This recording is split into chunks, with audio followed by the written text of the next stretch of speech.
வானொலியில் நீங்கள் கேட்டு மகிழ்ந்த தென்கட்சி கோ சுவாமிநாதன் ஐயா அவர்களின் இன்று ஒரு தகவல். இந்த உலகத்தில் எவ்வளவோ உயிரினங்கள் இருக்குது. ஒவ்வொன்றும் ஒவ்வொரு விதமாக சண்டை போடுது. இப்போ 2 மாடு சண்டை போட்டுக்குதுன்னு வச்சுங்க, என்ன பண்ணும்? 2 முட்டிக்கும். அதுக்கு சண்டை போடுறதுக்கு ஆயுதமாக உபயோகப்படுறது அதோட கொம்பு. 2 சேவல் சண்டை போட்டுக்குதுன்னு வச்சுங்க, அதுக்கு ஆயுதமாக உபயோகப்படுறது அதோட கால் நகம். காலால் தான் அது ஒன்றோட ஒன்று சண்டை போட்டுக்கும். ஆனால் 2 மனுஷன் சண்டை போட்டுக்கிறான்னு வச்சுங்க, இவன் இன்னதை தான் ஆயுதமாக உபயோகப்படுத்துவான்னு குறிப்பிட்டு சொல்ல முடியாது. கல்லை எடுப்பான், கத்தி எடுப்பான், துப்பாக்கி எடுப்பான், என்ன வேணாலும் பண்ணுவான். வாயால் திட்டுவான், கையால் அடிப்பான், காலால் உதைப்பான், சகலகலா வல்லவன். விலங்குகள்லாம் பொதுவாக வாயை சாப்பிட்றதுக்கு மட்டும்தான் உபயோகப்படுத்துது. ஆனால் இவனுக்கு சாப்பிட்றதுக்கும் அதுதான், சாப்பிட்டு விட்டு திட்டுறதுக்கும் அதுதான். ஆனால் ஒரு விஷயத்தில் மட்டும் கெட்டிக்கிறேன்.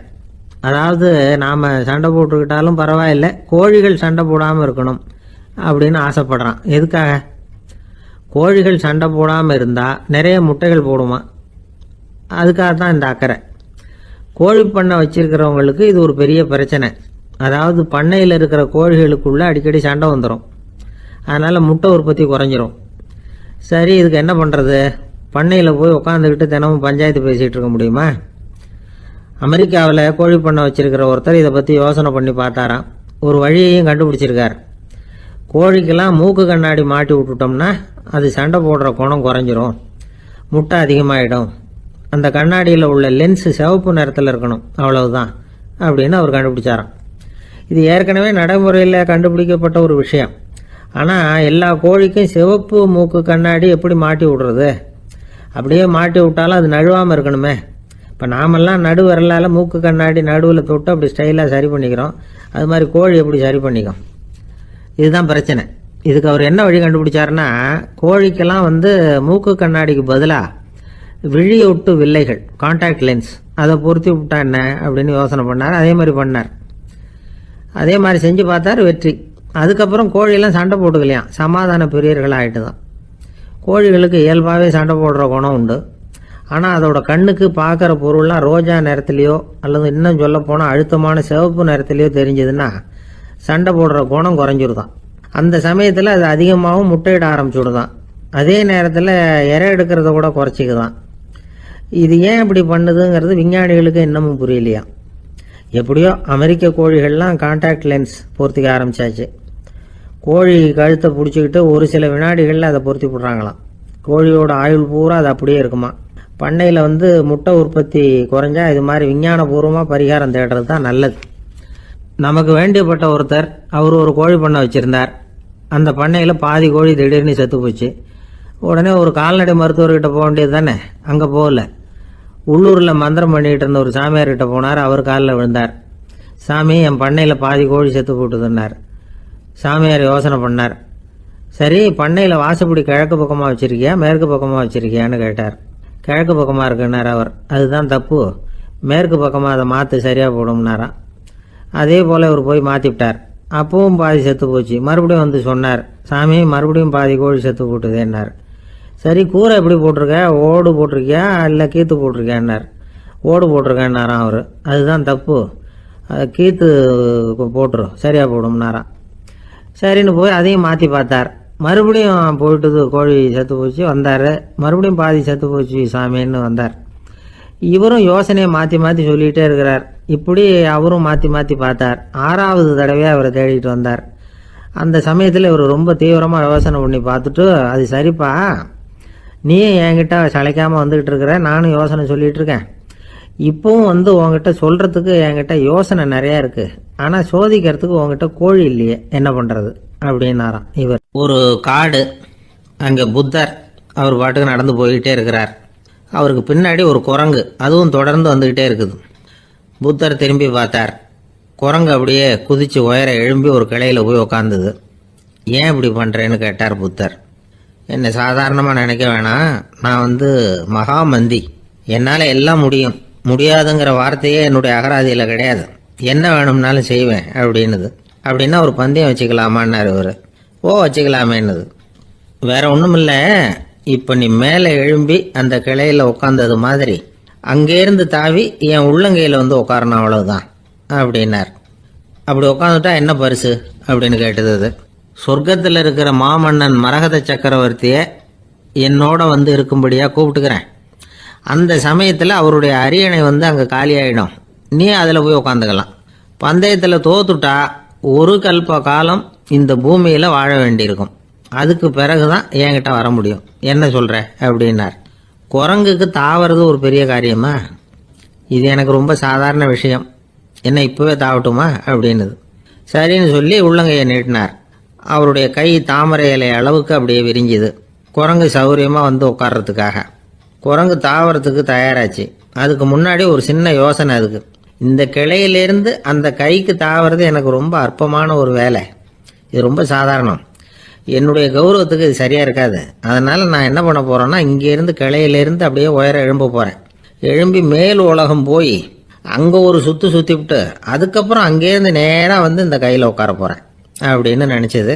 என்ன யோசிக்கிற அப்படின்னார் புத்தர். ஒன்றுமில்லை, இந்த பாயிரம் பார் அப்படின்னு சொல்லி தாவி உயர போயிட்டுது. கொஞ்ச நேரத்தில் வான உலகத்துக்கே போய் சேர்ந்துட்டுது.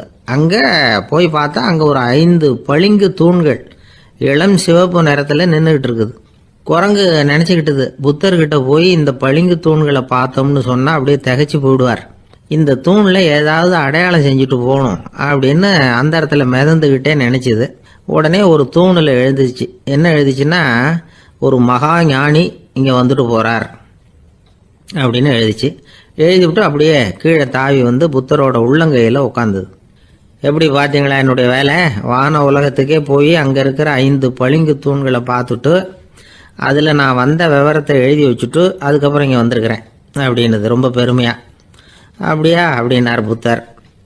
ஆமாம், சந்தேகமாக இருந்தால் வாங்க, அழைச்சிட்டு போய் காட்டுறேன் அப்படின்னுது அந்த குரங்கு. அதுக்கு தேவையில்லை, அப்படியே கொஞ்சம் கீழே குனிஞ்சு பார் தெரியும் அப்படின்னார் புத்தர்.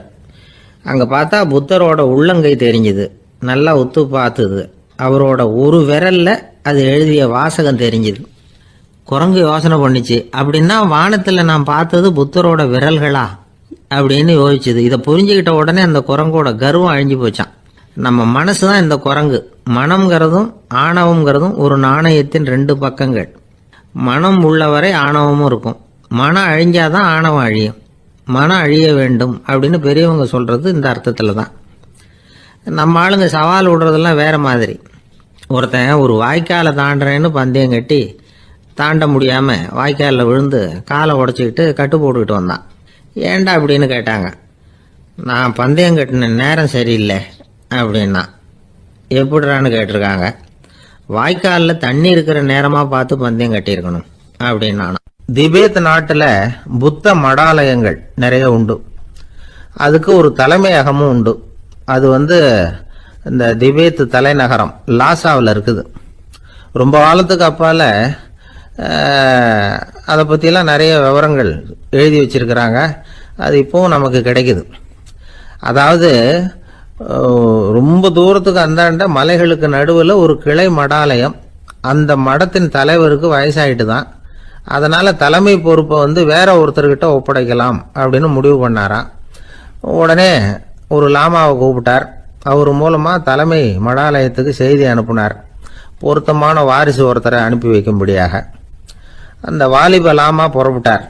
காடு மேடெல்லாம் நடந்து போகிறார். ரொம்ப நாள் கழித்து தலைமை பீடத்தை அடைஞ்சார். தலைமை குரு கிட்ட விவரத்தை சொன்னார். தகுதியான ஒருத்தரை அனுப்பி வச்சா அழைச்சிட்டு போகிறேன் அப்படின்னார். சரி, நாளைக்கு காலையில் நீங்கள் அவங்க எல்லாரையும் அழைச்சிட்டு போகலாம்னார் அவர். அவங்க எல்லாரையுமா? அங்கே தேவைப்படுறது ஒருத்தர் தானே அப்படின்னார் இவர். ஆமான்னார். அப்புறம் ஏன் எல்லாரையும் அழைச்சிட்டு போக சொல்கிறீங்கன்னார். அது இப்போ உனக்கு புரியாது. நான் ஒரு 100 பிக்குகளை அனுப்புகிறேன், அதாவது பிட்சுகளை. அவ்வளவு பேரையும் அங்கே வச்சு சமாளிக்க முடியாது அப்படின்னாரு இவர். இருந்தாலும் இப்போ அந்த தலைமை குரு என்ன சொன்னார்னா, அதை பற்றி கவலைப்படாத, நான் 100 பேரை அனுப்புகிறேன். அதில் 99 பேர் வழியிலேயே காணாமல் போடுவாங்க, ஒருத்தன் மட்டும்தான் வருவான்.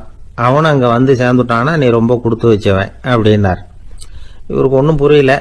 இருந்தாலும் மறுநாள் அந்த வாலிபலாமா 100 பேரை அழைச்சிக்கிட்டு புறப்பட்டார். போகிற வழியிலேயே பல பேர் அங்கங்கே பிச்சுக்கிட்டு போயிட்டாங்க. அவர் சொன்னது மாதிரியே வழியில் அவங்க ஊர்கள் இருந்தது தான் காரணம். அப்பா அம்மாவை பார்த்துட்டு வரேன் அப்படின்னு கொஞ்சம் பேர் போனாங்க. சொந்த பந்தத்தை பார்த்துட்டு வரேன் அப்படின்னு கொஞ்சம் பேர். ஒரு வாரம் ஆச்சு. இப்போ மிஞ்சினது 10 பேர் தான். வழியில் ஒரு நகரம். அங்கே சில பிட்சுக்கள் வந்து சந்திச்சாங்க. எங்கள் மடத்து தலைவர் இறந்துட்டார், உங்களில் யாராவது ஒருத்தர் எங்களுக்கு தலைவராக முடியுமா அப்படின்னு கேட்டாங்க. 10 பேரும் தயார். அதில் ஒருத்தரை அழைச்சிட்டு அவங்க போயிட்டாங்க.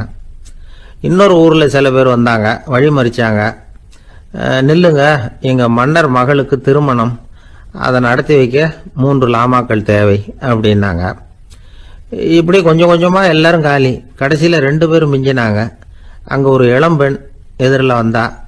எங்கள் அப்பா வேட்டைக்கு போயிருக்கிறாரு, இன்னும் திரும்பி வரல. வீட்டில் வேற யாரும் இல்லை, தனியாக இருக்க பயமாக இருக்குது, யாராவது ஒருத்தர் எனக்கு துணையாக இருக்கணும் அப்படின்னு கேட்டுக்கிட்டா. எங்கள் 2 பேரில் நீயே ஒருத்தரை தேர்ந்தெடுத்துக்கோ, இல்லைன்னா எங்களுக்குள்ள சண்டை வந்துடும் அப்படின்னாங்க. இப்போ மிஞ்சினவர் ஒருத்தர். அவருக்கும் ஒரு சோதனை வந்தது. ஒரு தர்க்கவாதி எதிரில் வந்தான். உன்னோட வாதம் பண்ணணும்னா. இவனோட வாதம் பண்ணுறேன், அது முடிய ரொம்ப காலம் ஆகலாம். தர்க்கத்தில் நான் ஜெயிச்சா அங்கே வரேன், இல்லைன்னா இவருடைய சீடனை ஆயிடுவேன் அப்படின்னார் அவர். கடைசியாக அழைக்க வந்த வாலிபலாமா மட்டும் வெறுங்கையோடு திரும்பி போனார். அங்கே இருந்த வயசான மடாதிபதி கேட்டார், எத்தனை பேர் அங்கேருந்து புறப்பட்டீங்கன்னார். என்னையும் சேர்த்து 101ன்னார் அவர். நல்லது, நீயாவது திரும்பி வந்திய, அதுதான் எனக்கு போதும். ஏன்னா நீ தான் எனக்கு உண்மையான வாரிசு. அந்த 100 பேரில் யாரும் வரமாட்டாங்க அப்படின்னார் அவர். ஏன்னா அவருக்கு தெரியும் இவர் ஒருத்தர் தான் திரும்பி வருவாருங்கிறது. திபேத்தில் ஒரு பழங்கால பழமொழி உண்டாம், 100 பேர் செல்லலாம், எப்பொழுதாவது ஒருவன் அபூர்வமாக அடைய வேண்டிய இடத்தை அடைவான். இதுதான் அந்த பழமொழி. ஒரு உன்னதமான இலக்கை அடையணும்னா அது அவ்வளவு சுலபமான காரியம் இல்லை. இந்த காலத்து மடாலயம் ஒன்று, அதில் ஒரு தலைவர், அவருக்கு வயசாயிட்டுது, தனக்கு ஒரு வாரிசை நியமிக்கணும் அப்படின்னு ஆசைப்பட்டார். ரொம்ப கஷ்டப்பட்டு ஒருத்தரை பிடிச்சார். தனக்கு வாரிசா நியமிச்சுட்டு அவர் சமாதி ஆயிட்டார். புதுசாக பொறுப்பேற்றுக்கிட்டவர் அப்படியே உட்காந்துருந்தார். அவரை தேடிட்டு பத்திரிகை நிருபர்கள்லாம் வந்தாங்க, கேட்டாங்க. அவர் உங்கள் பொறுப்பில் வந்து அவர் பெரியவர் விட்டுட்டு போன இது எவ்வளவு சுமாராக தேரும், எவ்வளவு விட்டுட்டு போனார் அப்படின்னு கேட்டிருக்கிறாங்க. அது என்ன ஒரு 50 லட்சம் இருக்கும் அப்படின்னாராம். அவ்வளவும் பணமா அப்படின்னு கேட்டிருக்காங்க. இல்லைங்க, கடன் அப்படின்னாராம் இவர். ஒருத்தர் ஓடி வந்தார். இன்னொருத்தரை பார்த்து, சார் உங்கள் சைக்கிளை ஒரு நாள் இரவல் கொடுங்களேன், பக்கத்து ஊருக்கு போயிட்டு வர வேண்டியிருக்கு அப்படின்னார். இவர் சைக்கிளை கொடுத்து பத்திரமா கொண்டுட்டு போங்கன்னார். சார் இதை பத்திரமா கொண்டு போகிறேன், கவலையே வேணாம், ஏன்னா இது உங்களோட சைக்கிள் அப்படின்னு நான் நினைக்கல, என்னோட சைக்கிளாக நினைக்கிறேன் அப்படின்னார். அதுக்கப்புறம் தான் இவருக்கு உண்மையாகவே பயம் வந்துட்டுது.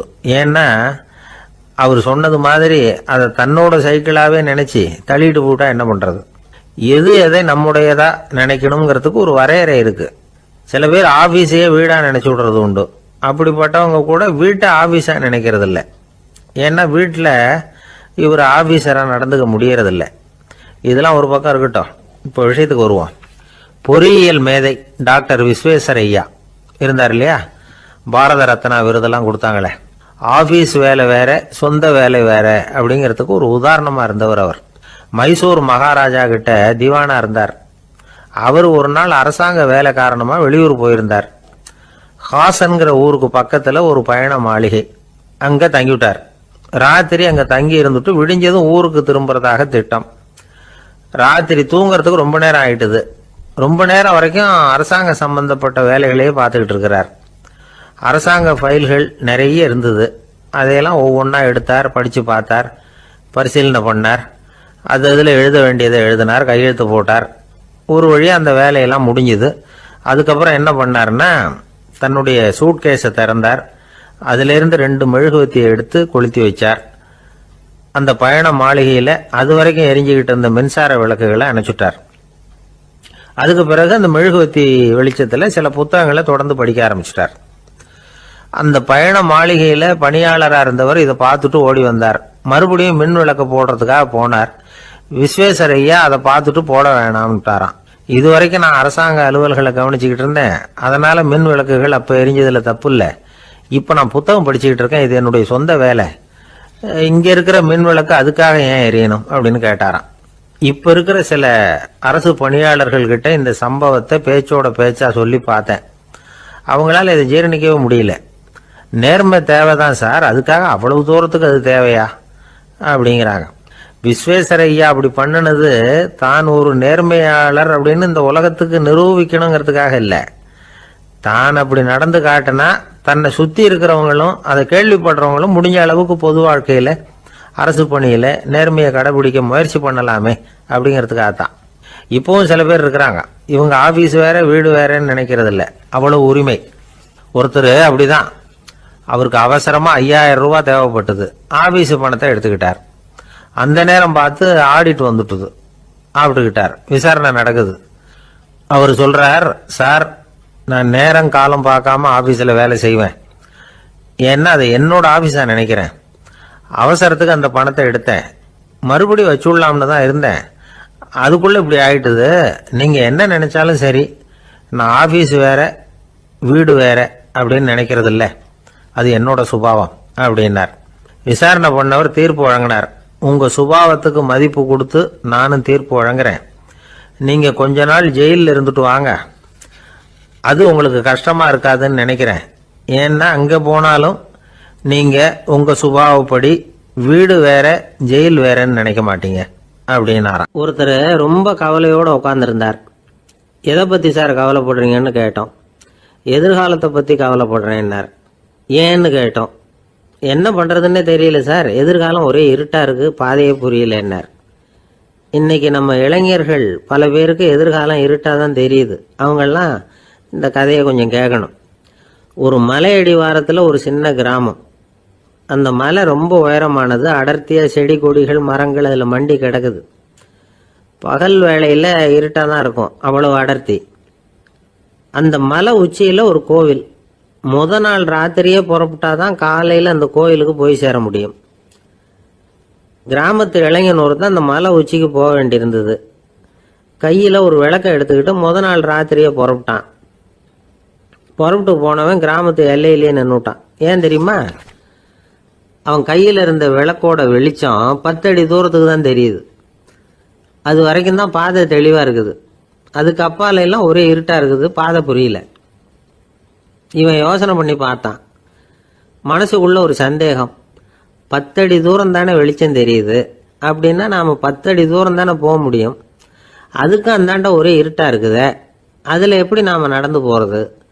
நாம் ரொம்ப தூரம் நடந்து போய் ஆகணுமே. அப்படிப்பட்ட நினப்பெல்லாம் அவனுக்கு வந்துட்டுது. இதுதான் அவன் மனசில் ஏற்பட்ட தயக்கம்.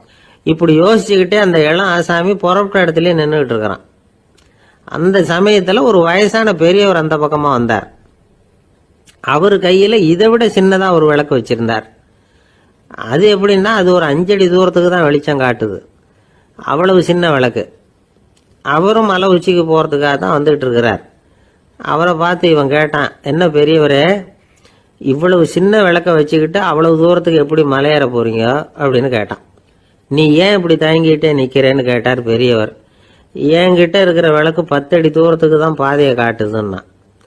இப்போ பெரியவர் சொன்னார், தம்பி, உன் கையில் இருக்கிற விளக்கு கொடுக்குற வெளிச்சத்தை வச்சு நீ முதல்ல 10 அடி தூரம் முன்னாடி போ, 10வது அடியில் போய் நின்றுக்கிட்டு பாரு, மறுபடியும் ஒரு 10 அடி தூரத்துக்கு பாதை தெரியும்.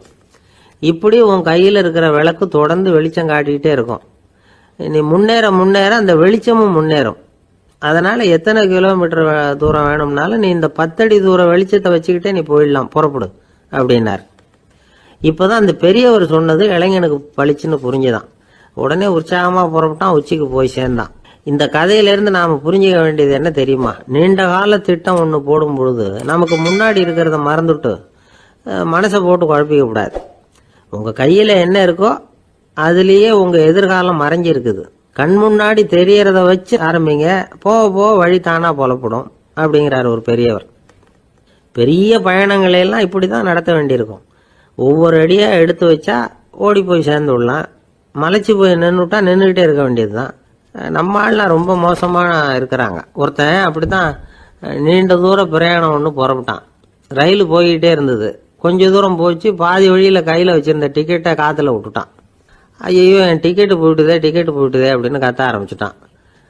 பக்கத்தில் இருந்த பெரியவர் அவனை பார்த்து பரிதாபப்பட்டு, கவலைப்படாத தம்பி, போனால் போகுது, வேற டிக்கெட் வாங்கிக்கலாம் அப்படின்னு ஆறுதல் சொன்னார். அதுக்கு அவன் சொல்கிறான், சார், நான் அதுக்காக அழலை, அந்த டிக்கெட்டு கிடைச்சாதானே நான் எந்த ஊருக்கு போகணுங்கிறது எனக்கு தெரியும் அப்படிங்கிறான். ஊரில் ஒரு ஆள் இருந்தான். அவனுக்கு ஒரே ஒரு மகள். அவளை நல்ல இடத்துல கட்டி கொடுக்கணும்னு ஆசைப்பட்டான். அதுக்காக மாப்பிள்ளை தேடிக்கிட்டு இருந்தான். அவன் கொஞ்சம் வசதியான ஆள். அதனால் நிறைய பேர் வந்தாங்க. இருந்தாலும் ஒரு நல்ல குணமுள்ள மாப்பிள்ளையாக இருக்கணும் அவன் எதிர்பார்த்தான். அப்படி இருக்கணும்னு தொடர்ந்து முயற்சி பண்ணான். கடைசியாக ஒரு 3 பேர் கிடைச்சாங்க. அந்த 3 பேரில் யாரை தேர்ந்தெடுக்கிறது, இதுதான் அவனுக்கு வந்த குழப்பம். இந்த நிலைமையில் ஒரு பெரியவரை தேடி போனான். அவர்கிட்ட தன்னுடைய பிரச்சனையை சொன்னான். அவர் கொஞ்சம் யோசனை பண்ணார். அதுக்கப்புறம் 3 பேரையும் கூப்பிட்டார். இதை பாருங்கப்பா, உங்கள் 3 பேருக்கும் 3 மாத கால அவகாசம் தர்றேன். நீங்கள் இப்போ போகலாம். 3 மாதம் கழித்து திரும்பி வரலாம். அப்படி வரும்பொழுது இந்த 3 மாத காலத்தில் நீங்கள் செஞ்ச நல்ல காரியம் ஏதாவது ஒன்று சொல்லணும். அதை வச்சு உங்களில் ஒருத்தரை நாங்கள் தேர்ந்தெடுத்துக்கிறோம் அப்படின்னு சொன்னாராம். 3 பேரும் சரின்னு சொல்லிவிட்டு திரும்பி போயிட்டாங்க. 3 மாதம் ஆச்சு. அதுக்கப்புறம் ஒரு நாள் திரும்பி வந்தாங்க. அவர் அவங்கள கூப்பிட்டு உட்கார வச்சார். அப்புறம் கேட்டார், இப்போ சொல்லுங்கள், இந்த 3 மாத காலத்தில் நீங்கள் செஞ்சுருக்கிற ஏதாவது ஒரு நல்ல காரியத்தை சொல்லுங்க அப்படின்னார். முதல்ல ஒருத்தன் எழுந்திரிச்சு நின்னான். ஐயா, எங்கள் அப்பா இறந்த பிறகு அவரோட கணக்கு வழக்குகளை எடுத்து பார்த்துக்கிட்டு இருந்தேன். அவர் ஒரு வியாபாரிகிட்ட 10,000 ரூபா கடன் வாங்கியிருக்கிறதாக எழுதியிருந்தார். அந்த வியாபாரியும் இப்போ உயிரோடு இல்லை. இருந்தாலும் அந்த வியாபாரியோட மகனை தேடி கண்டுபிடிச்சேன். கணக்கு புத்தகத்தை காட்டினேன். உங்கள் அப்பா கிட்ட 10,000 ரூபா கடன் வாங்கியிருக்கிறதாக இதை எழுதியிருக்கிறார். அதனால் அதை திருப்பி கொடுக்கறதுக்காக வந்திருக்கிறேன். இந்தாங்க அந்த பணம் அப்படின்னு சொல்லி கொடுத்துட்டு வந்துட்டேன் அப்படின்னு நானும். இதை பெரியவர் கவனமாக கேட்டுக்கிட்டார். அதுக்கப்புறம் 2வது இளைஞன் எழுந்திரிச்சான். ஐயா, நான் போன மாதம் ஒரு நாள் ராத்திரி வேளையில் ஒரு காட்டுப்பாதை வழியாக எங்கள் ஊருக்கு போய்கிட்டு இருந்தேன். அந்த சமயத்தில் அந்த வழியாக வந்துக்கிட்டு இருந்த ஒரு வழிப்போக்கர்கிட்ட 4-5 திருடர்கள் வம்பு வளர்த்து அவர்கிட்ட இருந்த பொருளை எல்லாம் கொள்ளையடிச்சிக்கிட்டு இருந்தாங்க. நான் உடனே ஒரு குச்சியை எடுத்துகிட்டு ஓடினேன். அந்த திருடர்களை அடித்து விரட்டினேன். பொருளை எல்லாம் மீட்டு அந்த வழிப்போக்கர்கிட்ட ஒப்படைச்சேன். அவரை பத்திரமா அழைச்சிட்டு போய் அவர் வீட்டில் விட்டுட்டு வந்தேன் அப்படின்னு நானும். இதையும் பெரியவர் கவனமாக கேட்டுக்கிட்டார். அடுத்தபடியாக 3வது இளைஞன் எழுந்திரிச்சான். ஐயா, போன மாதம் ஒரு நாள் நான் ஒரு மலைப்பாதை வழியாக போய்கிட்டு இருந்தேன். மலைப்பாதை விளிம்பில் ஒரு மதகு கட்டை, அது மேலே ஒரு ஆள் படுத்து தூங்கிட்டு இருந்தான். அந்த பக்கம் தவறி உருண்டு விழுந்திருந்தான்னா அதில் பாதாளம். அது மலையடி வாரத்தில் போய் தான் விழணும். அவ்வளவு பள்ளம். அது தெரியாமல் அவன் பாட்டுக்கு தூங்கிட்டு இருந்தான். நான் உடனே அவன்கிட்ட ஓடி போய் குனிஞ்சு அவன் முகத்தை பார்த்தேன். அப்போ தான் புரிஞ்சுது, அவன் ஏற்கனவே எனக்கு தெரியும். அவனை எனக்கு நிறைய கெடுதல் பண்ணியிருக்கிறான், இடைஞ்சல் கொடுத்தவன். இருந்தாலும் ஐயோ பாவம்னு நினச்சி அவனை எழுப்பி பாதுகாப்பாக வேற ஒரு இடத்துல படுக்க வச்சுட்டு வந்தேன் அப்படின்னானா. பெரியவர் இதையும் கேட்டுக்கிட்டார்.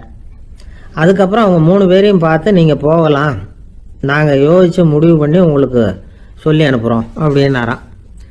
அந்த இளைஞர்கள் புறப்பட்டு போயிட்டாங்க. அதுக்கப்புறம் அந்த பெண்ணோட அப்பாவை பார்த்து சொன்னார், இந்த 3 பேருமே நல்ல பிள்ளைங்க தான், அதில் ஒன்றும் சந்தேகம் இல்லை. இருந்தாலும் இந்த 3 பேர் செஞ்ச செயல்களையும் ஒப்பிட்டு பார்க்க வேண்டியிருக்கு. முதல் இளைஞன் நேர்மைக்கு எடுத்துக்காட்டாக விளங்குறான். இந்த காலத்தில் இது மாதிரி இளைஞர்களை பார்க்கறது ரொம்ப கஷ்டம்தான். இருந்தாலும் அவன் கடமையை தான் செஞ்சான். 2வது இளைஞன் நல்ல வீரன், தைரியசாலி. ஒரு வீரன் எதை செய்யணுமோ அதைத்தான் இவன் செஞ்சான். இவன் ஒரு லட்சிய மனிதன். 3வது இளைஞன் தன்னுடைய பகைவனுக்கே உதவி செஞ்சிருக்கான். அவன் உயிரை காப்பாற்றியிருக்கிறான். பகைவனுக்கு அருள்வதுங்கிறது ஒரு சாதாரண மனுஷனால் செய்யக்கூடிய காரியம் இல்லை. பகையை மறக்கிறதும் பகைவனுக்கு அருள்வதும் தெய்வீக பண்புகள். அதனால் இவனையே உன்னுடைய மகளுக்கு ஏற்ற மாப்பிள்ளையா தேர்ந்தெடுக்கலாம் அப்படின்னு சொன்னாங்களாம். ஒரு நல்ல நாளில் அவங்களுக்கு திருமணம் நல்ல விதமாக நடந்து முடிஞ்சுதான். இது சுவாமி சின்மயானந்தர் சொல்லியிருக்கிற ஒரு கதை. இதிலேருந்து நாம் புரிந்து கொள்ள வேண்டிய ஒரு கருத்து, நமக்கு கெடுதல் பண்ணவங்களுக்கும் நாம் நல்லது செய்யணும். ஆனால் நடைமுறையில் அப்படி நம்மளால் செய்ய முடியறதில்ல. அதுதான் சிக்கல். நம்மால் ஒருத்தங்கிட்ட கேட்டேன், ஏண்டா உன்னுடைய பகைவன் ஒருத்தன் அது மாதிரி ஒரு மலைப்பாதை மதகு கட்டையில் படுத்திருந்தா உடனே நீ என்ன நினைப்ப அப்படின்னு கேட்டோம். இது ஒரு அருமையான சந்தர்ப்பம்னு நினைப்பேன் அப்படின்னா. எதுக்குன்னு கேட்டோம். அவனை அந்த பக்கமாக உருட்டி கீழே தள்ளுறதுக்கு அப்படின்னா. ஒரு ஊரில் ஒரு ஞானி இருக்கிறார். ரொம்ப பெரிய ஞானி. ரொம்ப வயசாயிட்டுது. கடைசி காலத்தில் அவர்கிட்ட சில பேர் வந்தாங்க. உங்கள் குரு யார் அப்படின்னு கேட்டாங்க. அவர் நிமிர்ந்து பார்த்தார். எனக்கு ஆயிரக்கணக்கான குருமார்கள் உண்டு. அவங்க பேரெல்லாம் சொல்லணும்னா இந்த காலம் பத்தாது. ஆனால் முக்கியமான ஒரு 3 பேரை பற்றி மட்டும் உங்களுக்கு சொல்கிறேன் அப்படின்னாராம். அப்புறம் சொன்னார், அந்த 3 பேரில் ஒருத்தன் ஒரு திருடன். ஒரு சமயம் ஒரு பாலைவனம் வழியாக நான் போய்கிட்டு இருந்தேன். அப்போது வழி தவறி போய் ஒரு கிராமத்துக்கு போயிட்டேன். அது இருட்டு நேரம், நடு ராத்திரி, ஊரே உறங்கி போச்சு. அந்த நேரத்தில் ஒரு ஆள் மட்டும் ஒரு வீட்டு சுவத்தில் ஏதோ பண்ணி உள்ளே நுழையிறதுக்கு முயற்சி பண்ணிகிட்டு இருக்கிறான். அவன்கிட்ட போய் நான் இன்னைக்கு இங்கே எங்கே தங்க முடியும் அப்படின்னு கேட்டேன். அதுக்கு அவன், இந்த ராத்திரி வேளையில் அது ரொம்ப சிரமம், ஒரு திருடனோட உங்களால் தங்க முடியும்னா நீங்கள் என்னோட தங்கலாம் அப்படின்னா. நான் அவங்க கூட 1 மாதம் தங்கியிருந்தேன். ஒவ்வொரு நாள் ராத்திரியும் இப்போ நான் என்னுடைய வேலைக்கு போகிறேன், நீங்கள் ஓய்வு எடுத்துக்கோங்க அப்படின்னு சொல்லிவிட்டு போவான். அவன் திரும்பி வந்த உடனே உனக்கு ஏதாவது கிடைச்சிதான்னு நான் கேட்பேன்.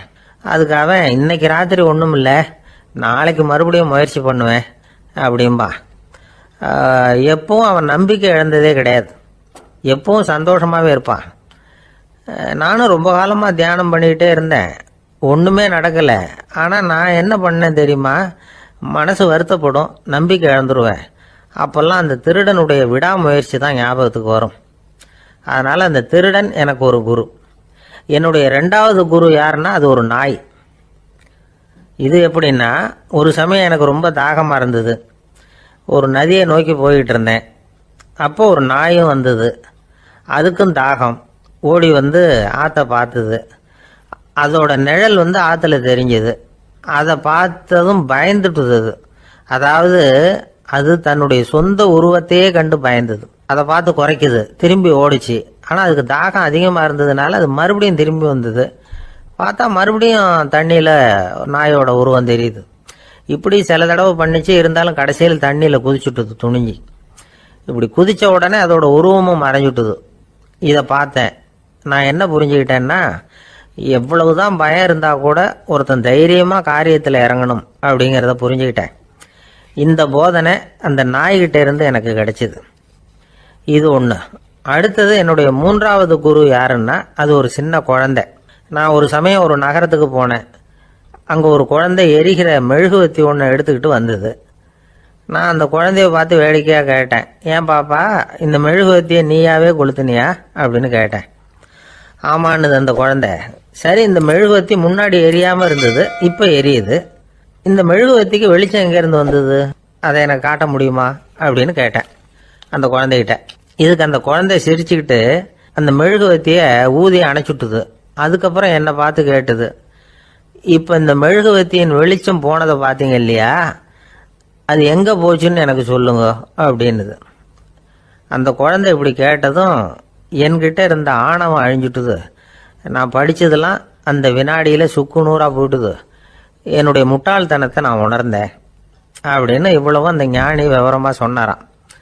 அதனால் நாம் இன்னார்கிட்ட இருந்து தான் இதை கற்றுக்கணுங்கிறது இல்லை, யாருக்கிட்ட இருந்தும் எதையும் கற்றுக்கலாம்.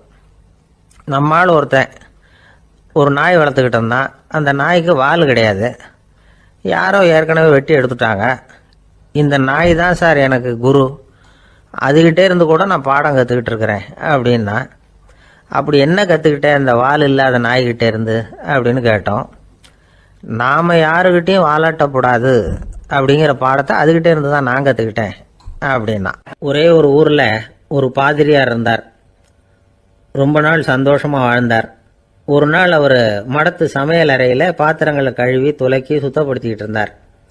அந்த சமயத்தில் ஒரு தேவதூதன் அவர் முன்னாடி வந்து நின்னான். இவர் நிமிர்ந்து பார்த்தார். ஆண்டவர் என்னை உங்ககிட்ட அனுப்பியிருக்கிறார், பரலோகத்தில் வாசம் செய்யறதுக்கு உங்களுக்கு நேரம் வந்துட்டுது அப்படின்னு அந்த ஆள். ஆண்டவருக்கு என்னோட ஞாபகம் வந்ததுக்கு நன்றி. ஆனாலும் இப்போ இங்கே நீயே பாரு, எவ்வளவு பாண்டங்கள் பாக்கி இருக்கு, இவ்வளவையும் நான் சுத்தப்படுத்த வேண்டியிருக்கு. நான் நன்றி கெட்டவனாக இருக்க விரும்பலை. இந்த பணியை முடிக்கிற வரைக்கும் என்னுடைய பரலோக வாழ்வை தள்ளி வைக்க முடியுமா, நீ என்ன நினைக்கிற அப்படின்னு கேட்டார்.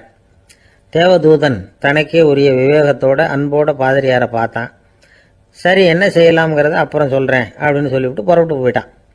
ஒரு நாள் அந்த பாதிரியார் தோட்டத்தில் உள்ள களைகளை எல்லாம் ஒரு களை கொத்தியால் கொத்தி களை எடுத்துக்கிட்டு இருக்கிறார். அந்த சமயத்தில் இந்த தேவதூதன் மறுபடியும் அவர் முன்னாடி நிற்கிறான். பாதிரியார் பார்த்தார். இதை பாரு, இந்த தோட்டம் பூராவும் எவ்வளவு களை மண்டி கிடக்கு, பரலோகம் கொஞ்ச காலம் எனக்காக பொறுத்திருக்கலாம்னு நீ நினைக்கிறியா அப்படின்னு கேட்டார். தேவதூதன் சிரிச்சுக்கிட்டே மறுபடியும் மறைஞ்சிட்டான். மறுபடியும் அவர் களை எடுக்கிறது, தானிய களஞ்சியத்துக்கு வர்ணம் பூசுறது, இப்படிப்பட்ட வேலைகளில் ஈடுபட்டிருக்கார். இன்னொரு நாள் ஒரு மருத்துவமனையில் நோயாளிகளை கவனிச்சுக்கிட்டு ரொம்ப தீவிரமாக இருக்கிறார் அந்த பாதிரியார். ஒரு நோயாளியோட தாகத்துக்கு தண்ணீர் கொடுத்துட்டு நிமிர்ந்து பார்க்குறப்போ தேவதூதன் மறுபடியும் அவர் முன்னாடி வந்து நிற்கிறான். இந்த தடவை பாதிரியார் தன்னலமற்றவராக பேரன்பை காட்டக்கூடிய வகையில் தன்னுடைய 2 கைகளையும் உயர்த்தியபடி தேவதூதனின் கவனத்தை பிணியால் வாடக்கூடிய நோயாளிகளின் பக்கம் திருப்பினாராம். தேவதூதன் ஒன்றும் சொல்லலை, மறைஞ்சிட்டான். அன்னைக்கு சாயந்தரம் பாதிரியார் மடத்தில் உள்ள தன்னுடைய அறைக்கு போய் இளைப்பாறினார். யோசிச்சு பார்த்தார். தேவதூதனையும் தேவதூதனின் விருப்பத்தையும் பல நாள் தள்ளி போட்டு வந்ததையும் அவர் ரொம்ப நினச்சி பார்த்தார். திடீர்னு தான் முதுமை அடைகிறதையும் சோர்வு அடைகிறதையும் உணர்ந்தார். ஆண்டவரை நினைச்சார். ஆண்டவரே, உம்முடைய தூதனை மறுபடியும் என்கிட்ட அனுப்புனா நான் சந்திக்கிறதுக்கு ஆவலாக இருக்கேன் அப்படின்னு சொல்கிறப்பவே தேவதூதன் பக்கத்தில் நின்னான். பாதிரியார் நிமிர்ந்து பார்த்தார். நீ இப்போவே என்னை அழைச்சிக்கிட்டு போக விரும்பினா நான் பரலோகத்துக்கு வர்றதுக்கு தயாராக இருக்கேன்னார். தேவதூதன் அந்த பாதிரியாரை அன்போடவும் விவேகத்தோடவும் பார்த்து, நீங்கள் என் கூட பரலோகத்துக்கு வர்ற தயாராக இருக்கிறதா சொல்கிறீங்க, ஆனால் நீங்கள் இது வரைக்கும் வேறு எங்கே இருந்ததா நினைக்கிறீங்க அப்படின்னானா. அப்படின்னா இது வரைக்கும் இருந்த இடம் தான் பரலோகம் அப்படிங்கிறத உணர்த்தியிருக்கிறான். பரலோகம்னா என்னென்னு புரிஞ்சுக்கிறதுக்கு இந்த சம்பவம் நமக்கு உதவியாக இருக்குது. தொண்டு செய்கிறத விட பெரிய செயல் வேறு எதுவும் இருக்க முடியாது. அது நம்ம மனசுக்கு கொடுக்குற சுகத்தை வேறு எதுவும் கொடுக்க முடியாது. நாம் தொண்டு செய்கிற இடம் தான் அந்த புண்ணிய இடம். ஆனால் இந்த காலத்துல எல்லாம் நாம் தொண்டு செய்யணும்னு நினச்சி ஏதாவது ஆரம்பித்தா கூட அதை ஒரு மாதிரியாக சுற்றி நின்று வேடிக்கை பார்க்க ஆரம்பிச்சிடுறாங்க. ஒரு பெரியவர் அப்படித்தான் ஒரு தொண்டு செஞ்சுக்கிட்டு இருந்தார். ஒரு கோவில் கட்டிக்கிட்டு இருந்தாங்க. அதில் ஒரு இடத்துல ஒரு பலகையை வச்சு ஆணி அடிக்கிற வேலையை செஞ்சுக்கிட்டு இருந்தார் அந்த பெரியவர். ஒரு சின்ன பையன் அதை ரொம்ப ஊக்கமாக அக்கறையாக கவனிச்சுக்கிட்டு இருந்தான். பெரியவர் இதை கவனித்தார். என்னப்பா பார்க்குற, உனக்கும் இது மாதிரி தொண்டு செய்யணும்னு ஆசையாக இருக்கா அப்படின்னு கேட்டார். அதுக்கு அந்த பையன் சொல்கிறான், அப்படி இல்லைங்க, நீங்கள் ஆணி அடிக்கிறப்போ கையில் சுத்தியால் அடிச்சுக்கிட்டா எப்படி துடிப்பீங்க, எப்படி கத்துவீங்கன்னு தெரிஞ்சுக்கிறதுக்காக அதை பார்க்கணும்னு ஆசை, அதுக்காக தான் காத்துக்கிட்டு இருக்கேன் அப்படின்னு நான். ஒரு அம்மா, அவங்களுக்கு 35 வயசு இருக்கும். குடும்பத்தில் எந்த கஷ்டமும் இல்லை. இருந்தாலும் காரணம் இல்லாமல் பிள்ளைங்க பேரில் கோவப்படுறது, எரிஞ்சு விடுறது அவங்க வழக்கம். பிள்ளைங்க அழும். உடனே அவங்க மனசும் சங்கடப்படும். இன்னொரு அம்மா, நல்ல வேலையில் இருக்கிறவங்க, வாரத்துக்கு ஒரு தடவையாவது தலைவலி வந்துடும். இவங்களுக்கெல்லாம் உடம்புல எந்த கோளாறும் இல்லை, மனசு மட்டும் சரியாக இருக்காது. தூக்க மாத்திரை கையில் வச்சுருப்பாங்க. 30-35 வயசுடைய பெண்களுக்கு சர்வசாதாரணமாக காணப்படுகிற மனக்கோளாறு இது. இதுக்கு பேர் மனவாட்டம், டிப்ரெஷன், மனமடிவு அப்படின்னு சொல்லலாம். இந்த நோய்க்கு அறிகுறி என்ன தெரியுமா? மனசில் வருத்தமான உணர்வு இருக்கும். அடிக்கடி அழலாம் போல தோணும். முன்னால் எல்லாம் எந்தெந்த செயலில் ஆர்வம் இருந்ததோ அதெல்லாம் குறைஞ்சிரும், அல்லது சுத்தமாகவே ஆர்வம் இல்லாமல் போயிடும். சில பெண்கள் இளம் வயசில் பக்கத்தில் இருக்கிறவங்க கிட்ட கலகலப்பாக பேசுவாங்க, வீட்டை அலங்கரிக்கிறதுல ஆர்வம் இருக்கும். இப்போ அதில் எல்லாம் ஆர்வம் இல்லாமல் போயிடும். எந்த வேலை செஞ்சாலும் சீக்கிரம் களைப்பு அடைஞ்சுடுறது மாதிரி ஆகிடும். நமக்கு யாருமே உதவியாக இல்லை, நம்ம எல்லாரும் கை விட்டுட்டாங்க போல இருக்குதே அப்படிங்கிற உணர்வுலாம் உண்டாகும். தன்னைத்தானே குறை சொல்லிக்குவாங்க. நாம் தப்பு பண்ணிவிட்டோம் போல இருக்குதே அப்படின்னு தோணும். குற்றம் பண்ணிட்டதா நினச்சி கஷ்டப்படுவாங்க. பசி இருக்காது, தூக்கத்தில் தொந்தரவு இருக்கும். அடிக்கடி செத்து போடலாங்கிற உணர்வு வரும். தற்கொலை பண்ணிக்கலாங்கிற எண்ணம் உண்டாகும். சில பேர் தற்கொலை முயற்சியில் கூட ஈடுபடுவாங்க. சில பேருக்கு பலவிதமான உடல் வலிகள் இருக்கும், பலவீனம் இருக்கும், சீக்கிரமாக களைப்படைஞ்சு போடுவாங்க. இதெல்லாம் மனவாட்ட நோய்க்கான தன்மைகள். இந்த மனவாட்டம், அதாவது டிப்ரெஷனை 2 வகையாக பிரிக்கலாமா. ஒன்று தானாக உண்டாக்கிக்கிறது, இன்னொன்று எதிர் விளைவை உண்டு பண்ணுகிற அல்லது நரம்பு சம்பந்தப்பட்ட டிப்ரெஷன்.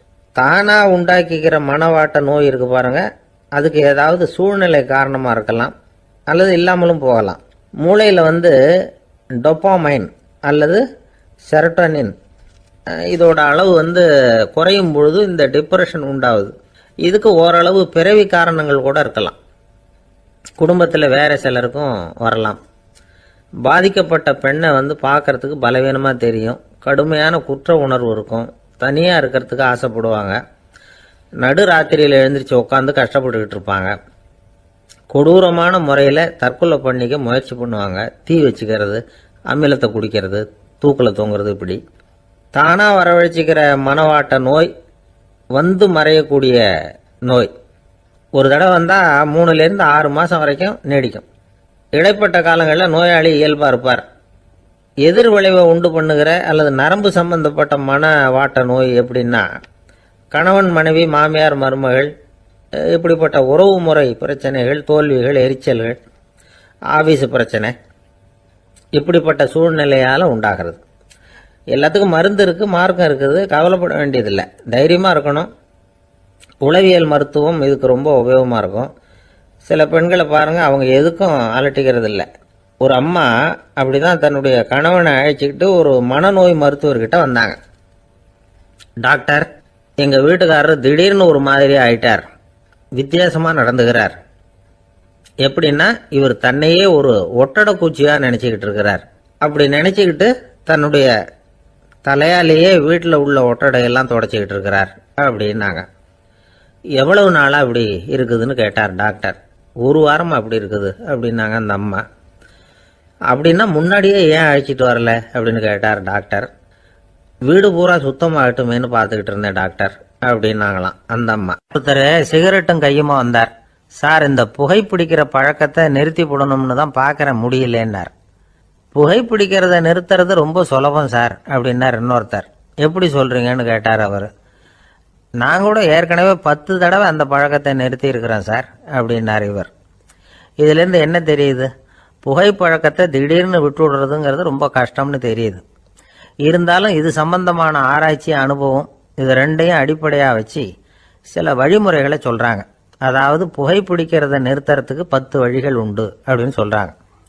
அது என்னங்கிறத தெரிஞ்சுக்கிட்டா உபயோகப்படுதான்னு பார்க்கலாமே. முதல் கருத்து என்னன்னா, கொஞ்ச நாளைக்கு புகைப்பிடிக்கிற நண்பர்களை விட்டு விலகி இருக்கணும். இதனால் புகைப்பிடிக்கிற ஆசை குறையும். அந்த பழக்கத்தை மறுபடியும் ஆரம்பிக்கப்படாதுங்கிற எண்ணம் உறுதிப்படும். 2வது கருத்து, புகைப்பிடிக்கிறதை எதிர்த்து தீவிரமாக பிரச்சாரம் செய்ய ஆரம்பிச்சிடணும். அது அடுத்தவங்களுக்கும் உபயோகப்படும், உங்களுக்கும் உபயோகப்படும். உங்கள் உள்ளுணர்வை அது தூண்டும், உங்களை உறுதி கொள்ள வைக்கும். 3வது கருத்து என்னன்னா, தினமும் 2 தடவை குளிக்கணும். எப்படி தெரியுமா? முதல்ல வெது வெதுப்பான தண்ணீர், அப்புறம் குளிர்ந்த தண்ணீர், இப்படி மாறி மாறி குளிக்கணுமா. 4வது கருத்து, உடற்பயிற்சிகள் செய்யணும். மூச்சு வாங்குற மாதிரியான பயிற்சிகள் ரொம்ப நல்லதான். பிராணாயாமம் அப்படிங்கிற மூச்சு பயிற்சி ரொம்ப நல்லதுங்கிறாங்க. அப்புறம் 5வது கருத்து, சாப்பாடு மிதமாக இருக்கணும், சீராக இருக்கணும். பச்சை காய்கறிகள், பழங்கள் சாப்பாட்டில் சேர்த்துக்கலாம். அடிக்கடி கொஞ்சம் கொஞ்சமாக சாப்பிட்டு ரத்தத்தில் சர்க்கரையின் அளவை பராமரிக்கணும். இது நரம்புகளை அமைதிப்படுத்தும். 6வது கருத்து என்னன்னா, ரொம்ப நேரம் பசியோடு இருக்கக்கூடாது. புகைப்பிடிக்கிறத நிறுத்த முயற்சி செய்யும் பொழுது எடை குறைப்பு நடவடிக்கைகளை மேற்கொள்ளக்கூடாது. 7வது கருத்து, காப்பி, தேநீர், மதுபானம், அப்புறம் போதைப் பொருள்கள் கலந்த உணவுகள் இதெல்லாம் வேணாம். புகைப்பிடிக்கிறத அதெல்லாம் ஊக்கப்படுத்தும். கடுகு, மிளகு, அப்புறம் காரமான பொருள்களை தவிர்க்கணும். உப்பு அளவை குறைக்கணும். தினமும் 10 கோவள தண்ணீராவது குடிக்கணும். வெறும் தண்ணி புகைப்பிடிக்கிற ஆவலை தணிக்குதான். 8வது கருத்து, கையில் சிகரெட்டு, புகையில ஏதாவது இருந்தால் உடனே தூக்கி எறிஞ்சிருங்க. அது கையில் இருக்கிற வரைக்கும் புகைப்பிடிக்கிற ஆசை வந்துக்கிட்டே இருக்கும். 9வது கருத்து என்னன்னா, இறை நம்பிக்கை உள்ளவங்க புகைப்பிடிக்கிற எண்ணம் வர்றப்போவெல்லாம் பிரார்த்தனை செய்ய ஆரம்பிச்சுடலாம். 10வது கருத்து, உங்களுக்கு ரொம்பவும் வேண்டியவங்க யாரோ அவங்கக்கிட்ட எல்லாம் நீங்கள் புகைப்பிடிக்கிறத நிறுத்தி விட்டதா சொல்லிவிடுங்க. இந்த 10 வழிகளையும் கடைபிடிக்க ஆரம்பிச்சுட்டா புகைப்பிடிக்கும் பழக்கத்தை நிறுத்தி விடலாம் அப்படின்னு சொல்கிறாங்க அனுபவப்பட்டவங்க. முயற்சி பண்ணி பார்க்கலாம். ஒரு முக்கியமான இடத்துல நின்றுக்கிட்டு இருந்தார் ஒருத்தர். அங்கே இன்னொருத்தர், ஏன் சார் இந்த இடத்துல சிகரெட் பிடிக்கலாமா அப்படின்னு அனுமதி கேட்டார். இந்த இடத்துல சிகரெட் பிடிக்கக்கூடாதுங்க அப்படின்னாரு இவர். நீங்கள் இப்படி சொல்கிறீங்க, ஆனால் இந்த இடத்துல கீழே நிறைய சிகரெட் துண்டுகள் கிடக்குதே, அவங்கெல்லாம் யார்? அவங்கெல்லாம் உங்கள் மாதிரி என்கிட்ட அனுமதி கேட்காதவங்க அப்படின்னாராம் இவர். ஒரு நண்பர் யாருக்கோ ஃபோன் பண்ணிட்டு இருந்தார். அவர் பேசி முடிச்சதும் நான் அவரை பார்த்து, இப்போ ஃபோன் பண்ணீங்களே, அந்த ஃபோன் நம்பர் என்ன அப்படின்னு கேட்டேன். அவர் தலையை சொரிஞ்சுக்கிட்டார், ஞாபகம் வரலன்னார். சரி சார், அதை விடுங்க, உங்கள் மனைவி பேர் என்ன அப்படின்னு கேட்டேன். மாலதின்னார். என்ன சார் இது வேடிக்கை, கொஞ்ச நேரத்துக்கு முன்னாடி பேசின ஃபோன் நம்பர் மறந்து போச்சு, எப்போவோ கல்யாணம் பண்ணிட்ட மனைவி பேர் மறக்கல, அதை கரெக்டாக சொல்லிவிட்டீங்களே அப்படின்னு கேட்டேன். அவர் என்ன ஒரு மாதிரியா பார்த்தார். அவர் அப்படி என்னை பார்த்ததில் ஒன்றும் தப்பு இல்லை. ஏன்னா நாம எல்லாருமே அப்படித்தானே, ஒரு குறிப்பிட்ட காரியத்துக்காக தொலைபேசியில் ஒருத்தட்ட பேசுகிறோம், அதுக்கப்புறம் அந்த எண் நமக்கு அனாவசியம், அதனால மறந்துடுறோம். இதுக்கு பேர் தான் தற்காலிக ஞாபகம். ஆனால் மனைவி பேரை மறந்துட முடியுமா? முடியாது. அது அவசியமான ஒன்று. அடிக்கடி அந்த பேரை உபயோகப்படுத்துகிறோம், அதனாலேயும் அது முக்கியங்கிறதுனாலேயும் அதை மறக்கிறது இல்லை. இதுக்கு பேர் நிரந்தர ஞாபகம். சரி, இந்த தற்காலிக ஞாபகம், நிரந்தர ஞாபகம், இது ரெண்டு ஞாபக அளவுகளையும் கட்டுப்படுத்துறது எது அப்படின்னா மூளைக்குள்ள நடக்கிற மின்சார நடவடிக்கைகள் தான். தற்காலிக ஞாபகம் ஒரு மின்னல் மாதிரி தோன்றி மறையுது. நிரந்தர ஞாபகம் ஒரு படிவம் போல மூளையில படிஞ்சுடுது. ஒரு சம்பவத்தின் பல பிரதிகள் மூளையில பல்வேறு பகுதிகளிலேயும் படியறதுனால ஒன்னு மறைஞ்சாலும் மறந்தாலும் இன்னொன்னு மறையறதில்ல. இப்படிப்பட்ட நிலைமையில தான் இந்த தொண்டையில இருக்கு, வாயில வரமாட்டேங்குது சார் அப்படிமா. ஒருத்தருக்கு எந்த துறையில ஆர்வமும் ஈடுபாடும் அதிகமோ அது சம்பந்தமான ஞாபக சக்தி அதிகமா இருக்கும்.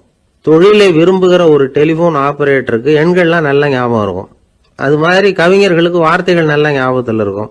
இது ஒரு பக்கம் இருந்தாலும் ஒரு மூளை எண்களை விட எழுத்துக்களை விட படங்களை ரொம்ப சுலபமா ஞாபகத்தில் வச்சுக்குது. புரிஞ்சுக்கிற தன்மை, அனுபவம், புத்தி கூர்மை இது கூடி குறையறத பொறுத்து ஞாபக சக்தியும் ஏறும் இறங்கும். இப்போ உதாரணத்துக்கு ஒரு பையனுக்கு படிச்சது எதுவும் ஞாபகத்தில் இல்லைன்னா அவன் அதை சரியா புரிஞ்சுக்கலன்னு அர்த்தம். இந்த மறதிங்கிறது எந்த சமயத்தில் ஒரு பிரச்சனை ஆகுது தெரியுமா? உங்களுக்கு வேண்டியப்பட்ட ஒருத்தரை ஞாயிற்றுக்கிழமை சாயந்தரம் சரியா 5 மணிக்கு கடற்கரைக்கு வர சொல்லிவிட்டு அந்த நேரத்தை மறந்துட்டா அது பரவாயில்ல, வர சொன்னதையே மறந்துட்டாதான் நிலைமை மோசம்னு அர்த்தம். இப்படி இருந்தா இது சிகிச்சை எடுத்துக்க வேண்டிய நிலைமைங்கிறத புரிஞ்சுக்கணும். ஆமா, இதுக்கும் மருந்து இருக்கு. ஆனா மூளை குறிப்பிட்ட அளவுக்கு கீழே இயங்குறப்போவோ இன்னொன்னு சொல்லுவாங்க, இந்த நியூரோ டிரான்ஸ்மிட்டர் அப்படின்னு சொல்லுவாங்க. அப்படிங்கிற மூளை ரசாயனம் ரொம்பவும் குறைஞ்சி போறப்போ மட்டும்தான் உபயோகப்படும். டாக்டர் என்ன சொல்றாங்க தெரியுமா? மூளையை பொறுத்த வரைக்கும் அதுல ஞாபக சக்தி அதிகமா உள்ள மூளை, மறதி உள்ள மூளை அப்படின்னு ஒன்றும் கிடையாது அப்படிங்கிறாங்க. நினைவு வச்சுக்கிறதுக்கு பயிற்சி அளிக்கப்பட்ட மூளை, பயிற்சியற்ற மூளை அப்படின்னு வேணும்னா சொல்லலாம் அப்படின்னு சொல்றாங்க. அதனால நம்ம ஞாபக சக்திங்கிறது நம்ம கிட்ட இருக்கிற பயிற்சி, முயற்சி இதை பொறுத்து தான் அமையும். ஒருத்தர் ஒரு பென்சிலை எங்கேயோ வச்சுக்கிட்டு தேடிக்கிட்டு இருந்தார். அப்புறம் என்னமோ தீவிரமா யோசனை பண்ணி அதை ஞாபகப்படுத்தி பார்த்துக்கிட்டு இருந்தாராம். எதிரில் உட்கார்ந்து இருந்தவர் சொன்னார், பென்சிலை தானே தேடிட்டு இருக்கீங்க, அது உங்க வலது காதுல இருக்குது சார் அப்படின்னாராம் அவரு.